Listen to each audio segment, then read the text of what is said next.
Boss called me into his office, said someone complained about me. When he showed me the report, I laughed. It was written by my coworker, the same one I had helped get promoted last month.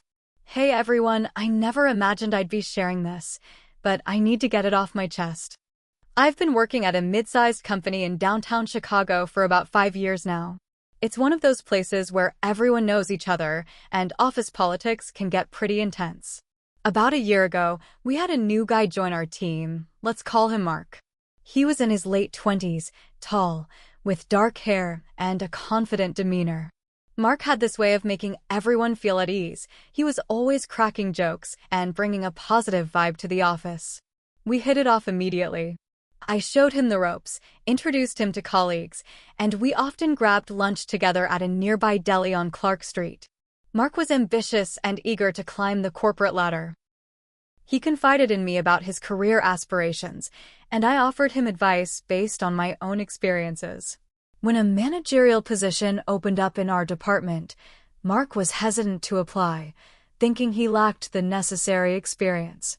I encouraged him, even helped him prepare for the interview, sharing insights about what our bosses might be looking for.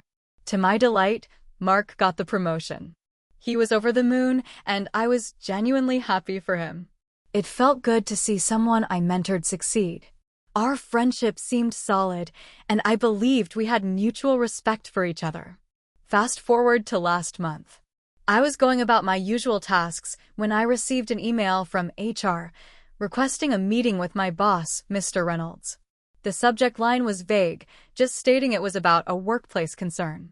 My stomach did a little flip. I couldn't recall any incidents that would warrant such a meeting. I walked into Mr. Reynolds' office on the 15th floor, the one with the panoramic view of Lake Michigan. He was sitting behind his massive oak desk, a serious expression on his face. Beside him was Linda from HR, her notepad at the ready. "Please have a seat," Mr. Reynolds gestured to the chair opposite him. I sat down, trying to mask my anxiety. "Is everything okay?" I asked. Mr. Reynolds sighed, sliding a document across the desk towards me. "We've received a formal complaint about you from a colleague. I wanted to discuss it with you directly." I picked up the document, scanning the contents. As I read, a mix of confusion and disbelief washed over me. The complaint detailed instances where I allegedly took credit for others' work, created a hostile environment, and even sabotaged projects. None of it was true. Who wrote this?" I stammered. Mr. Reynolds hesitated before replying, "Mark." I couldn't help but let out a short, incredulous laugh. "Mark? The same Mark I mentored?" "The one I helped get promoted last month."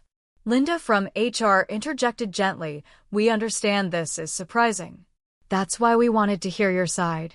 Taking a deep breath, I recounted my history with Mark, emphasizing our positive interactions and my role in his recent promotion. I expressed my bewilderment at his accusations and speculated if there might be a misunderstanding or perhaps external factors influencing his claims. Mr. Reynolds listened intently, nodding occasionally. After I finished, he leaned back in his chair. "Thank you for sharing your perspective.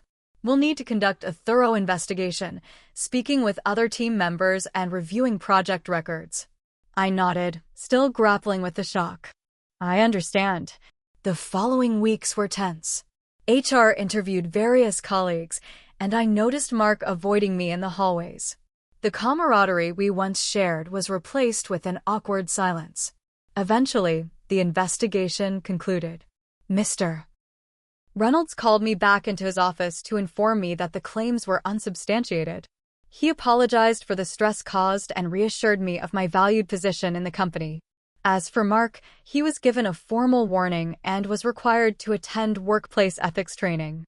Our relationship was never the same. The trust was broken, and while we maintained professional decorum, the friendship had dissolved. Reflecting on the situation, I'm still puzzled about Mark's motives. Perhaps he felt threatened, or maybe there were personal issues I wasn't aware of. Regardless, it was a harsh lesson in workplace dynamics and the unpredictable nature of human relationships. About 2 weeks after the investigation was closed, things seemed to go back to normal on the surface.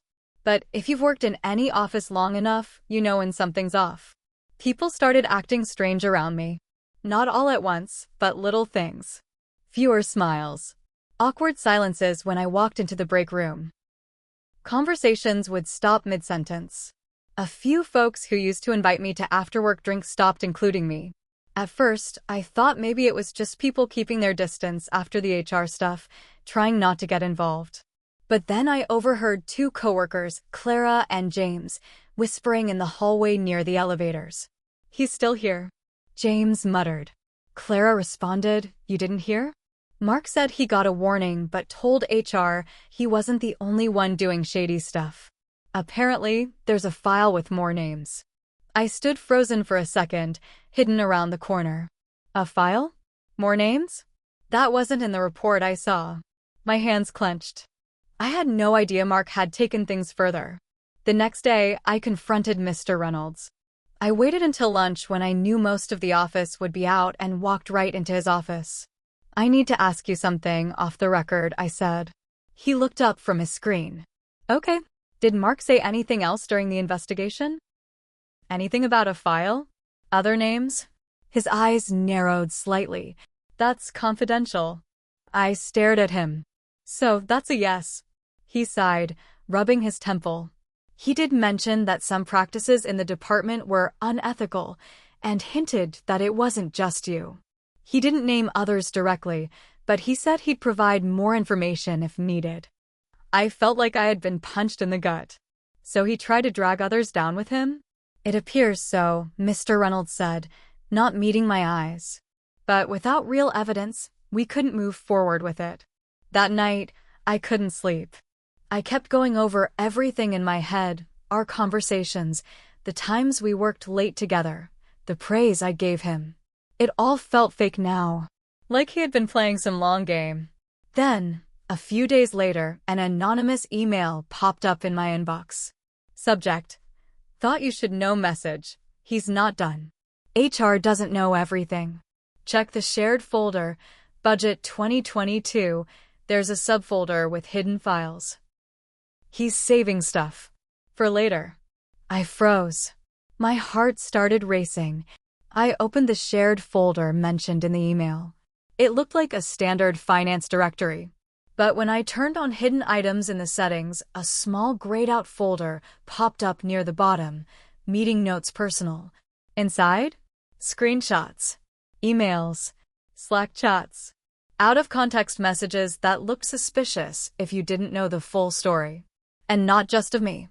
Clara, James, even Mr. Reynolds. He had been collecting things.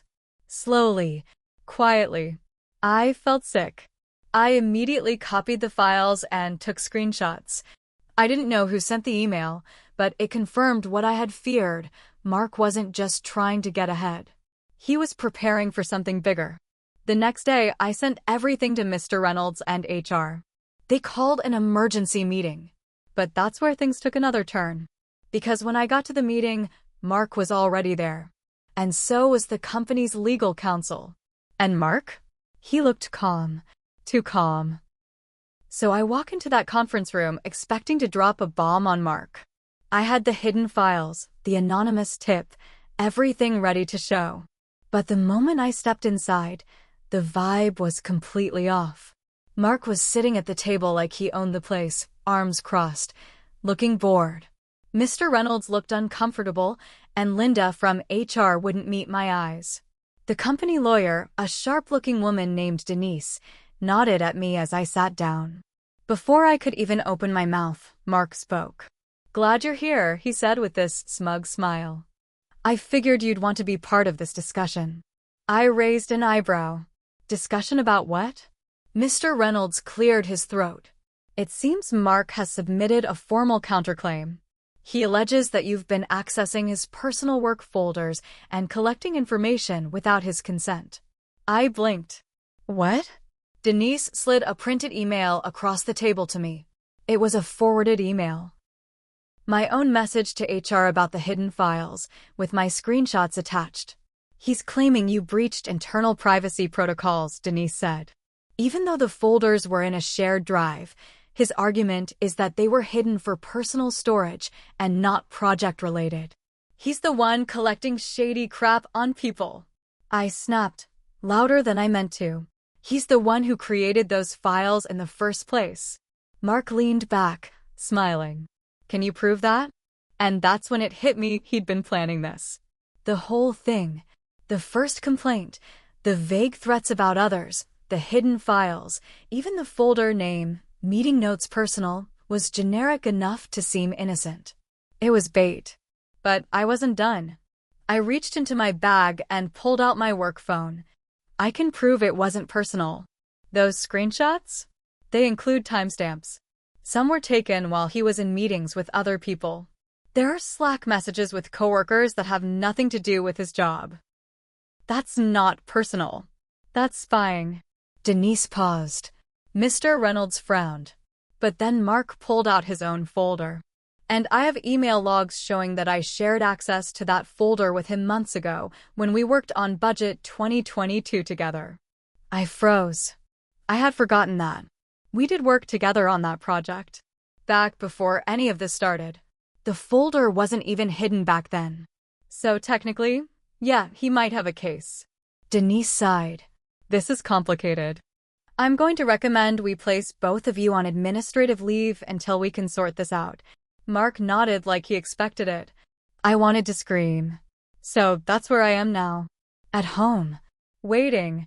Angry. Exhausted. But also suspicious. Because 2 nights ago, I got another anonymous message. No email this time, just a manila envelope slipped under my door. Inside was a printed screenshot of a text conversation between Mark and someone in upper management. The messages were vague, but they talked about getting rid of the old team, setting up a clean slate, and using that file when the time is right. Mark wasn't acting alone. 2 weeks into administrative leave, I was going stir-crazy. I barely slept, barely ate. Every time I thought about how easily Mark flipped the script, it made my blood boil. The betrayal wasn't just personal anymore. It was professional, surgical, and it was being orchestrated at a level way above my pay grade. But that envelope changed everything. The printed texts between Mark and someone in upper management hinted at something bigger. The language was careful, coded almost, but it was clear Mark was being used. He wasn't just a snake on his own. He was part of something, maybe willingly, maybe not. Someone with power wanted a clean slate, and somehow that meant removing me and maybe others. I scanned the screenshot and sent it to Reynolds, HR, and the legal team. No response. For 2 days. Then I got a call. Come to the office tomorrow, Mr. Reynolds said. We're having a meeting. Everyone involved will be there. The next day, I walked into a room with Mark, Reynolds, Linda from HR, Denise the company lawyer, and 2 people I didn't expect, Alan and Deborah, both senior execs I had only seen at annual parties and major presentations. Mark looked nervous this time, not smug. He wouldn't look at me. Mr. Reynolds cleared his throat. Let's be direct. An anonymous document surfaced. It contains screenshots of messages between Mark and senior leadership. We've verified the authenticity. Alan jumped in, before anyone jumps to conclusions, but Deborah cut him off. Alan, stop. The damage is done. Then she turned to me. We didn't plan for things to escalate this far. When we pushed Mark to observe and document, it was meant to identify inefficiencies and people resisting the new restructuring strategy. I stared at her. So you did tell him to collect dirt? We called it a soft audit, she said, looking like the words tasted bitter. Mark finally spoke. His voice was small. They said it was the only way I'd stay. That if I wanted to keep my promotion, I had to prove I could make the department leaner. That meant identifying people they saw as problems. And that's why you targeted me? My voice cracked. He nodded. I didn't want to. I swear. But when you encouraged me to apply, when you helped me, it made it harder. I didn't expect to like you. I stood up. My chair screeched loudly against the floor. You didn't just betray me. You used me. You smiled in my face and took everything I gave you, and then you stabbed me in the back because someone offered you a title.